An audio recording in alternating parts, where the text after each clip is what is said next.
Mom notices her daughter's coffin fogging up, looks closer and gets shocked.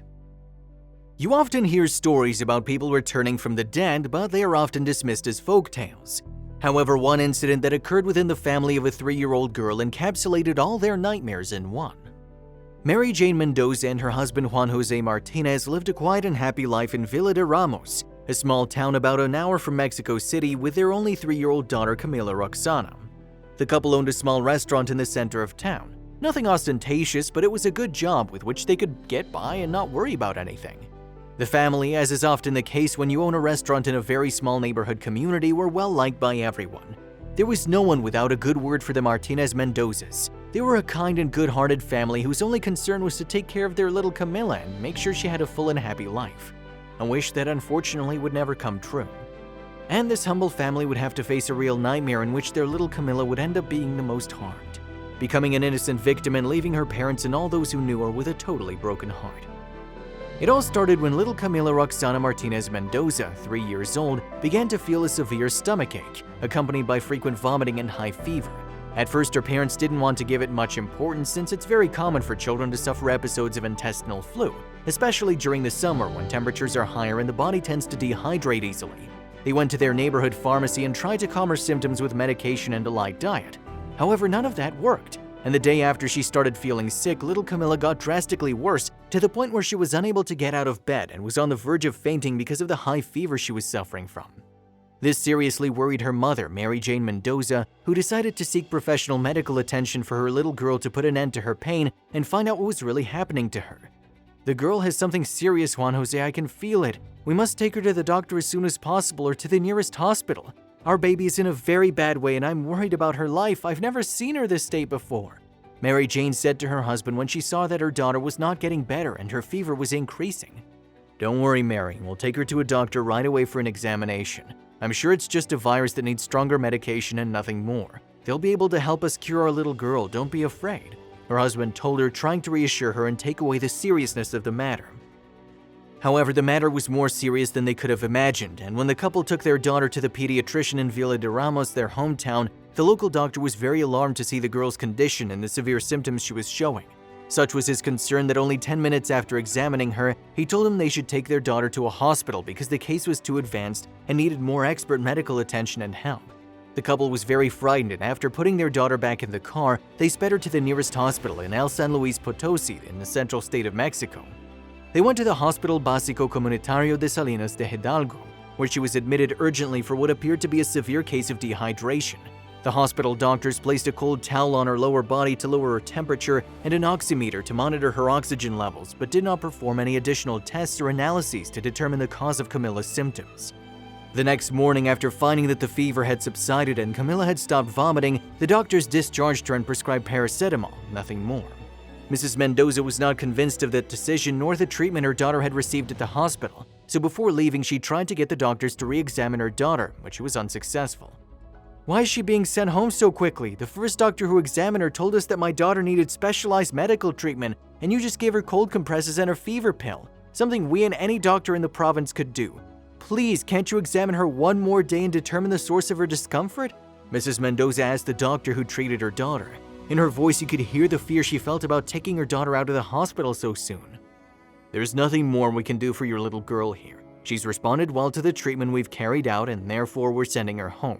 That is the protocol. I'm sorry, ma'am," the doctor said dryly and curtly as he signed her out and left them alone in the room. After that, the couple took the girl back home, but as they feared, her condition worsened severely in the following hours, prompting the family to seek a second opinion at another doctor's office.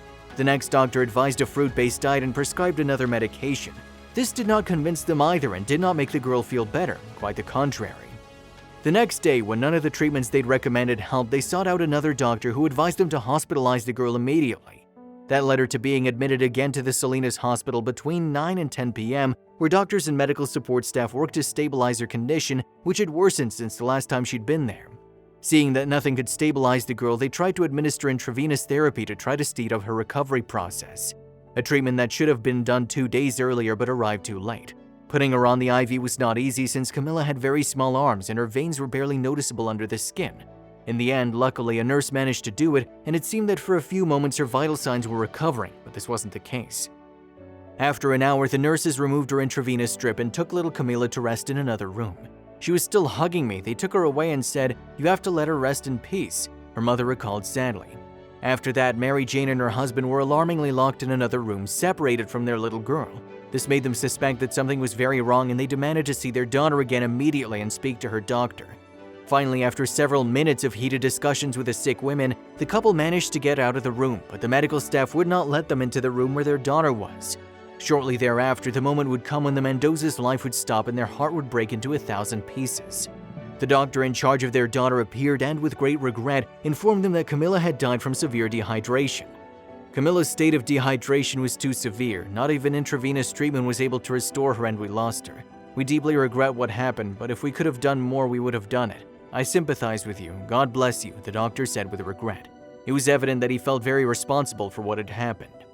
The family organized a funeral for the next day so that friends and family could mourn the tragic loss of the girl.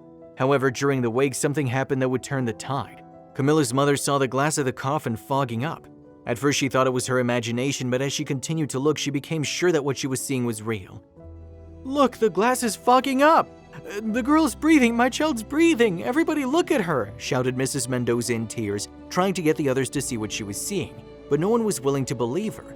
While her family tried to convince her she was delirious and wouldn't let her open the coffin, her paternal grandmother, a woman in her 80s, wanted to take a closer look at the girl to say goodbye. And upon taking a closer look, the old woman saw that Camila was moving her eyes, and upon checking, she even discovered she had a pulse. "She's alive, she's still breathing! Get her out of there right now!" shouted the lady in hysterics. The whole family could see that what the mother and the old woman had seen was true. They all thought that there was still hope that little Camila could survive, and no wonder, because, let's see, how many dead people are breathing? But what happened a few hours later would rob them again of their illusion. After taking her out of the coffin and calling emergency services, the emergency services rushed her to the hospital in Salinas once again, where doctors tried everything they could to revive her. But they were unsuccessful, and instead of announcing Camila's return to life, the doctors diagnosed the girl with severe cerebral edema, which had been the one that finally ended her life. An edema that no doctor was able to diagnose in time and that claimed the life of a girl only 3 years old. That's where they really finished off my baby. We were devastated because my little girl was a very cheerful person. She got along with everyone. She didn't single anyone out. We have many people in our town who support us because she was very loved, explained Mrs. Mendoza, devastated days later in an interview to the local newspaper that covered the news of the 2 deaths of Camila. Camila was due to start kindergarten the week she died. There was no consolation for the family. They were devastated and at the same time filled with rage for the injustice that had been done to their little girl. The first death certificate listed dehydration as the cause of death, while the second listed dehydration along with cerebral edema and metabolic insufficiency. It was a medical failure that ended Camila Roxana's life, not the disease itself. The girl suffered from a treatable cerebral edema at first, but when the relevant medical treatment wasn't carried out, it became lethal and irredeemable. "What I really want is for justice to be done. I don't hold a grudge against the doctors who went to extreme measures," stated her grieving mother. "I only ask that they change the doctors, nurses, and managers so it doesn't happen again," finished Mary Jane Mendoza, broken with grief. Currently, the Attorney General of the state of San Luis Potosi, Jose Luis Ruiz, is investigating the case and is also performing an autopsy on Camila in order to demonstrate the true cause of her death and prove that the doctor's malpractice ended her life. Her parents are devastated but will not stop fighting and demanding justice from the state. Hopefully, the Mendoza family will get the justice they deserve and the answers they seek. No family deserves to go through suffering as great as theirs, let alone the mistake of people whose job it is to care for others and watch over their lives. What a horrible tragedy. Rest in peace, little Camila. Did you like this touching and surprising story? If so, we invite you to leave us a comment expressing your opinion.